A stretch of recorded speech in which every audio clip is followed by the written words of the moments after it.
Hello everyone, very warm welcome to my channel learning with कोमल।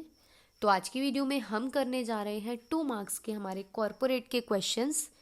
और जैसे कि आप स्क्रीन पे देख सकते हैं, टोटल 8 क्वेश्चंस मैं एक्सप्लेन करूंगी विद देयर आंसर्स। चैनल पर न्यू है या फिर आपने अभी तक हमारे चैनल को सब्सक्राइब नहीं किया है तो प्लीज़ सब्सक्राइब ज़रूर करें, बेल आइकन को ज़रूर प्रेस करें और वीडियो को लाइक शेयर कमेंट अभी से कर दीजिए। ज़्यादा से ज़्यादा स्टूडेंट तक वीडियो को प्लीज़ पहुँचाएँ, ग्रुप में शेयर करें। चलिए फिर स्टार्ट करते हैं आज का टॉपिक। तो जैसे कि आप देख सकते हो, सबसे पहला हमारा जो क्वेश्चन आता है वो आता है अनरियलाइज्ड रेंट के ऊपर, कि अनरियलाइज्ड रेंट क्या होता है।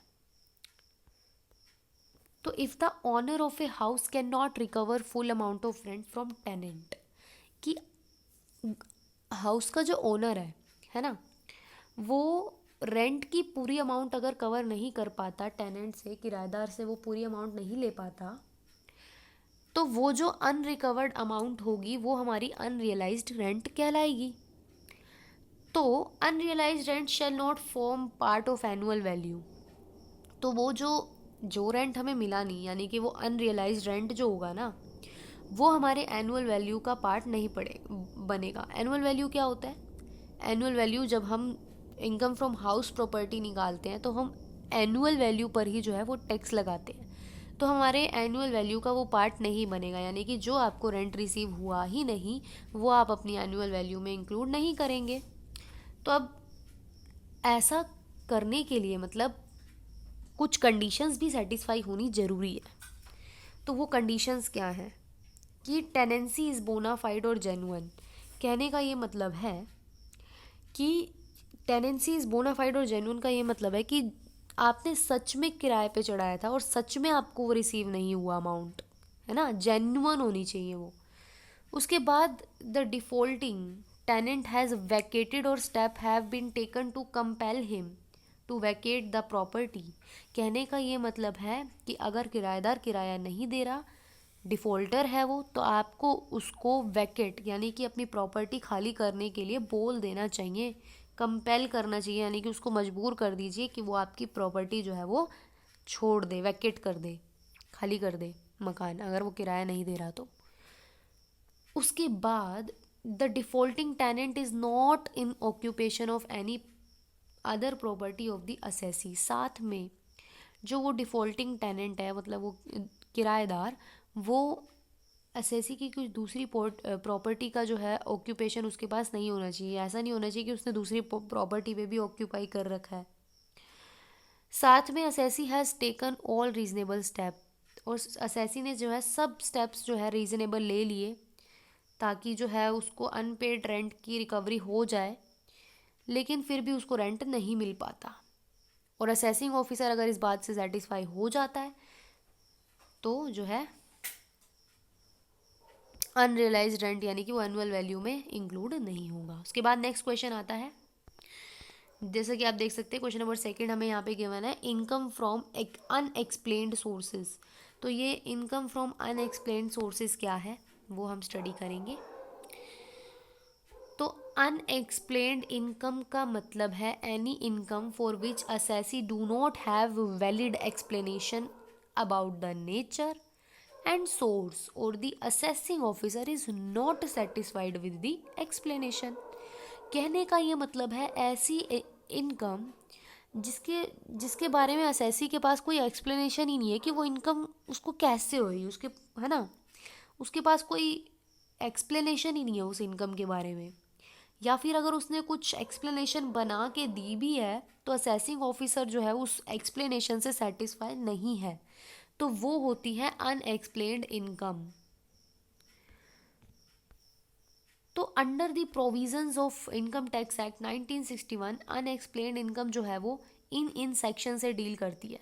तो वो अनएक्सप्लेन्ड इनकम क्या क्या हो सकती है, जैसे कि आप देख सकते हो 68, 69, 69 है ये सारी सेक्शंस, ABCD पूरा 69 का। तो 68 जो है वो कैश क्रेडिट के ऊपर होती है।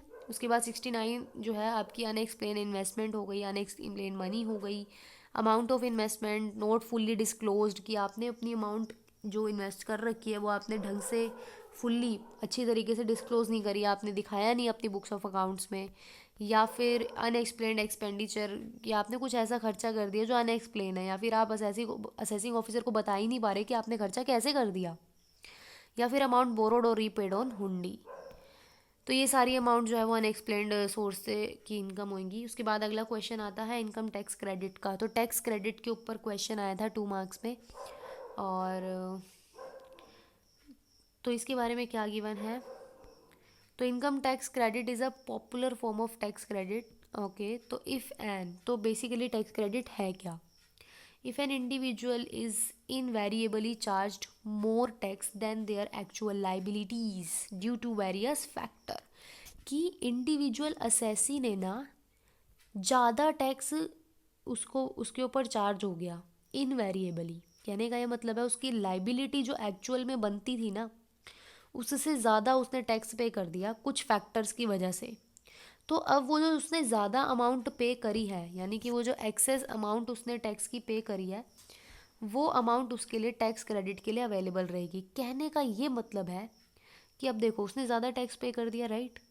तो अब this credit can be adjusted, तो वो जो अमाउंट जो उसने ज़्यादा दी ना जितनी, यानी कि वो जो क्रेडिट अमाउंट जो उसने ज़्यादा दे दिया, उसके फ्यूचर टैक्स लाइबिलिटी में हम उसको एडजस्ट करेंगे। कहने का मतलब हम उसको वापस नहीं देंगे, हम ये कहेंगे कि फ्यूचर में जब आप टैक्स पे करोगे ना, अथॉरिटी उसको कहेगी कि जब भी आप फ्यूचर में टैक्स पे करोगे ना, तो ये वाले जो अमाउंट है ना, ये हम आपके उसी में एडजस्ट कर लेंगे। तो यही हमारा टैक्स क्रेडिट होता है। The credit is entirely deducted from the payable tax. तो पूरा जितना भी टैक्स क्रेडिट होगा वो पूरा माइनस होगा आपकी फ्यूचर वाली टैक्स अमाउंट से, जो भी आप फ्यूचर में टैक्स अमाउंट पे करोगे उससे। तो ये था टैक्स क्रेडिट। उसके बाद हमारा 80JJAA आता है डिडक्शन के बारे में। तो ये क्या है। 80JJAA एक ऐसी फैसिलिटी है जिसमें आप डिडक्शन क्लेम कर सकते हो for the recruitment of new और एडिशनल एम्प्लॉयज़। कहने का ये मतलब है आप एक बिजनेस ऑर्गेनाइजेशन चलाते हो, है ना, आप एम्प्लॉयर हो, और आपने अपने बिजनेस में या अपनी कंपनी में या अपनी फर्म में जो है ना नए और एडिशनल एम्प्लॉयज़ को रिक्रूट किया, यानी कि उनको अब नौकरी दी आपने। तो this section has been made available in the income tax act to encourage employer. तो ये सेक्शन ही इसीलिए बना है कि एम्प्लॉयर जो है ना वो एनकरेज हो, कि टैक्स बचाने के चक्कर में वो ज़्यादा एम्प्लॉयज़ जो है वो अपॉइंट करें अपने ऑर्गेनाइजेशन में। इससे क्या होगा, एम्प्लॉयमेंट बढ़ेगा, एम्प्लॉयर भी एनकरेज होगा कि जो है उसे एम्प्लॉयमेंट देना चाहिए, और फ्रेश जो है एम्प्लॉयज़ को रिक्रूट करना चाहिए पीरियोडिक बेसिस पर, मतलब टाइमली टाइम टू टाइम। तो this deduction of the income tax act can be claim bye all the assessee. तो ये डिडक्शन कोई सभी एसएससी जो है वो क्लेम कर सकते हैं जो जिन्होंने एम्प्लॉयमेंट क्रिएट किया है, उन्होंने अपॉर्चुनिटीज़ जनरेट करी हैं। और इसीलिए सेक्शन 80JJA डिडक्शन जो है वो एम्प्लॉयमेंट जनरेशन के लिए बना है, कि ताकि एम्प्लॉयमेंट को बढ़ावा मिले, इसीलिए रोज़गार को। तो ये 80JJA की फैसिलिटी उनको मिलती है। उसके बाद हमारा बहुत ही इंपॉर्टेंट क्वेश्चन है एनोनिमस डोनेशन, जो कि काफ़ी बार एग्जाम में पूछा गया है। एनोनिमस डोनेशन का मतलब है वॉलंटरी कंट्रीब्यूशन। तो वॉलंटरी, इच्छा से कंट्रीब्यूशन मिला है किसी। एनोनिमस का मतलब होता है कि जिसका नाम नहीं पता होता, जिसको हम बोलते हैं, जिसको हमें नाम नहीं पता होता, राइट, एनोनिमस, ठीक है। तो section 2 sub section 24 sub section second A के अंतर्गत इनकम टैक्स के, where a person receiving such contribution does not maintain a record of the identity, कि जिसने कंट्रीब्यूशन वो वाला रिसीव किया है उसने उस बंदे की आइडेंटिटी का रिकॉर्ड ही मेंटेन नहीं करा, मतलब उसने लिखा ही नहीं कि किसने मुझे डोनेशन दिया है। और कहने का ये मतलब है उसने ना नाम लिखा ना एड्रेस लिखा उस पर्सन का जिसने वो कंट्रीब्यूशन किया था, तो वो एनोनिमस डोनेशन के अंतर्गत आएगा। तो एनोनिमस डोनेशन जो है वो टैक्सेबल होते हैं ट्रस्ट के लिए, इंस्टीट्यूशन के लिए, एट द रेट ऑफ 30%। कहने का मतलब है नाम ही नहीं लिखा ना ट्रस्ट ने अपने रजिस्टर में कि भाई किसने डोनेशन दे दिया, तो उनको 30% जो है ना टैक्स पे करना पड़ेगा फिर उस पर। और साथ में यहाँ पे एक बात और भी बोली गई है कि 2010 से 11 वाले असेसमेंट ईयर के बाद से ना एनोनिमस डोनेशन जो है वो टैक्सेबल है only to the extent such donation exceed ₹1,00,000। कहने का ये मतलब है कि अगर एनोनिमस डोनेशन जो है वो 1 लाख से ज़्यादा होगा तभी वो टैक्सेबल होगा। कहने का मतलब है अगर 1 लाख से कम है तो टैक्सेबल नहीं होगा। या फिर एक और चीज़ बोली गई है, 5% of total donation receive by the trust, यानी कि जितना भी ट्रस्ट ने ना डोनेशन रिसीव किया है, कहीं से भी डोनेशन रिसीव किया है, टोटल डोनेशन कहने का ये मतलब है, टोटल डोनेशन का अगर 5% जो भी होगा, तो दोनों में से जो भी हाइयर होगा उस पर 30% का टैक्स लगेगा। ठीक है, 1 लाख से ज़्यादा है तो, या फिर 5%, टोटल डोनेशन का 5%, उसमें से जो भी ज़्यादा अमाउंट होएगी ना, वो उस पर टैक्स लेना पड़ेगा 30% का। देन आता है हमारा असेसमेंट ऑफ पॉलिटिकल पार्टीज़, जो कि मैं ऑलरेडी एक्सप्लेन भी कर चुकी हूँ चैरिटेबल वाली वीडियो में। तो असेसमेंट ऑफ पॉलिटिकल पार्टीज़ की बात करें तो ये सेक्शन 13 के अंतर्गत आता है। यहाँ पे पॉलिटिकल पार्टीज़ का मतलब है जो कि सेक्शन 29A के अंतर्गत रजिस्टर्ड है, और ये सेक्शन 29A किसका है, रिप्रेजेंटेशन ऑफ पीपल एक्ट 1951 का है। तो लेकिन इन्होंने बोला है कि पॉलिटिकल पार्टी को 100% एग्जेम्पशन मिलेगा, कहने का मतलब है वो जो भी इनकम कर रहे हैं उनको उस पर टैक्स देने की ज़रूरत नहीं है। तो अब if the following condition are satisfied, अगर कुछ कंडीशन सेटिस्फाई होंगी जो अभी हम पढ़ेंगे, तो income from an political party whether had house property, तो जो भी पॉलिटिकल पार्टी को इनकम हो रही है, चाहे हाउस प्रॉपर्टी से हो रही है, चाहे कैपिटल गेन से हो रही है, चाहे अदर सोर्सेज से हो रही है, तो वो जो है एग्जेम्प्ट होंगी। ठीक है, मतलब उस पर उनको टैक्स पे करने की ज़रूरत नहीं है। तो ये सेक्शन 13 के अंतर्गत आता है, हमें ध्यान रखना है। तो अब वो कंडीशन कौन सी है, तो सबसे पहली कंडीशन तो यही है कि पॉलिटिकल पार्टीज़ को बुक्स एंड अकाउंट मेंटेन करने होंगे। दूसरी कंडीशन है कि उनको उनका जो वॉलेंट्री कंट्रीब्यूशन है वो एक्सेस है, अगर 20,000 जो है के एक्सेस है, इन दिस केस 20,000 से ज़्यादा का अगर कंट्रीब्यूशन है तो उनको उस कंट्रीब्यूशन का रिकॉर्ड रखना पड़ेगा। कहने का ये मतलब है जिसने भी वो डोनेशन दिया उनका नाम, उनका पता लिखना ज़रूरी है। साथ में पॉलिटिकल पार्टीज़ को अपने अकाउंट्स जो है वो सीए के द्वारा ऑडिट कराने चाहिए।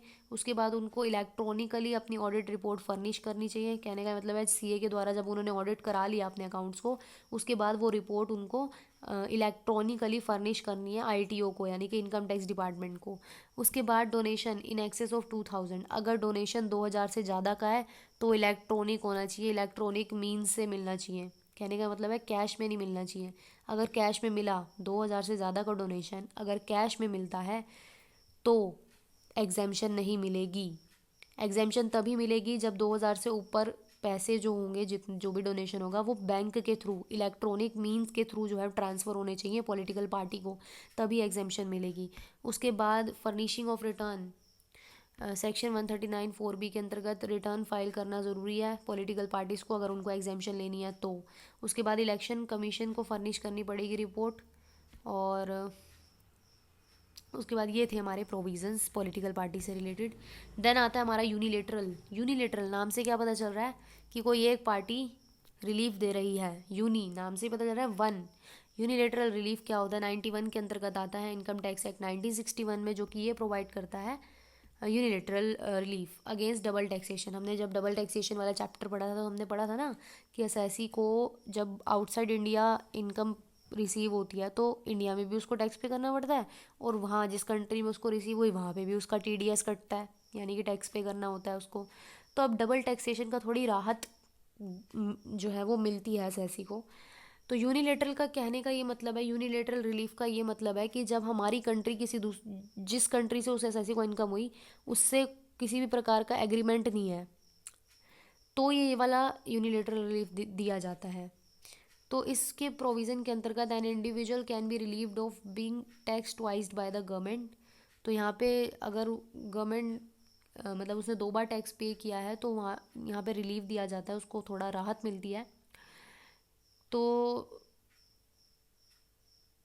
कहने का ये मतलब ये है कि there are certain condition that have to be satisfied in order for an individual to be eligible for unilateral. तो ये तब मिलेगा जब कुछ कंडीशन सेटिस्फाई होंगी। वो कंडीशन क्या है, तो वो कंडीशन है द इंडिविजुअल और corporation should have been a resident in India in the previous year, कि वो जो इंडिविजुअल है वो प्रीवियस ईयर में इंडिया का ही रेजिडेंट होना चाहिए। दूसरा, income should have been accrued और to the tax payer and receive by them outside in the previous year. कहने का मतलब है ऑब्वियसली कि उसको आउटसाइड रिसीव हुई है ना, आउटसाइड रिसीव होगी ना वो वाली इनकम, तभी तो मिलेगा यूनिलेटरल रिलीफ। उसके बाद income should have been tax both in India, और ऑब्वियसली जब भी रिलीफ मिल रहा है क्योंकि 2 बार टैक्स उसने पे किया है तो दोनों जगह both in India and country जहाँ पे भी उसको जो है इनकम हुई है।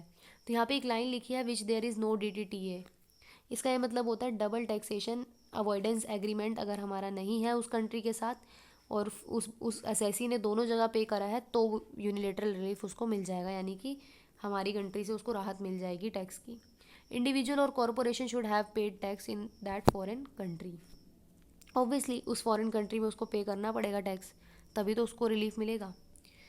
अब बात करेंगे 90A और 90 और 90A में क्या फ़र्क है। 90A का मतलब है ये होता है कि एक होता है हमारा डबल टैक्सेशन रिलीफ जो कि आता है 90 के अंतर्गत। एक आता है हमारा डबल टैक्सेशन अवॉइडेंस एग्रीमेंट, है ना, वो आता है हमारा 90A में। तो इन दोनों में फ़र्क क्या है। तो if there is a DTAA यानी कि डबल टैक्सेशन अवॉइडेंस एग्रीमेंट है उस कंट्री के साथ, then tax relief can be claimed. आप 90 के अंतर्गत यानी कि डबल टैक्सेशन रिलीफ के अंतर्गत आप क्लेम कर सकते हो।